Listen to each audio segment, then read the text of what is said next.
kamot-mot. Dito tayo sa LTO East Avenue sa main office. Nagtanong tayo kung nandito na yung plaka natin. Kaso pinapapunta tayo sa G. Araneta. Ayan. Nag-commute pa naman ako. Hindi ko alam kung saan nakapupunta. Ayan, dito tayo. Yung mga kamot-mot, dito tayo sa Quezon City. Sa East Avenue. LTO East Avenue. Ayan. Kinukuha natin yung plaka natin. Kaya dumiretso na tayo ng main office kasi nandito yung mother file ng motor ko. Ngayon, tanong ako doon sa loob. Ang plaka ko raw is nasa G. Araneta.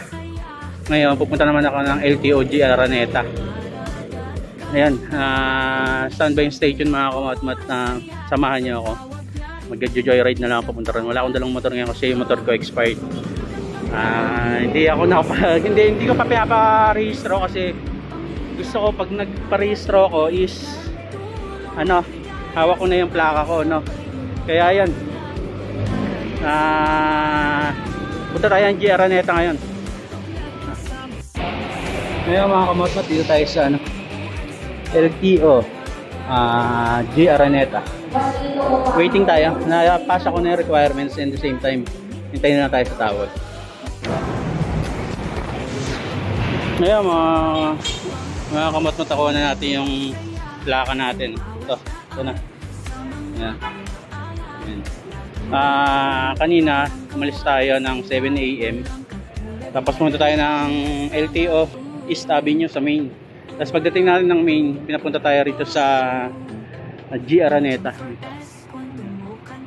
sa LTO NCR. Kaya dito natin nakuha yung plaka. Ayan. Sa haba ng panahon. Ayan. Shoutout sa Moto Express Dasmariñas. Ang tagal nyo ng plaka. Walang iya kayo. Dapat trabaho nyo to eh.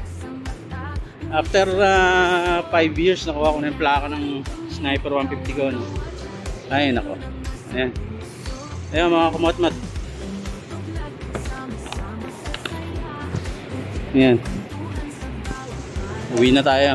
Hanap lang tayo ng sakayan.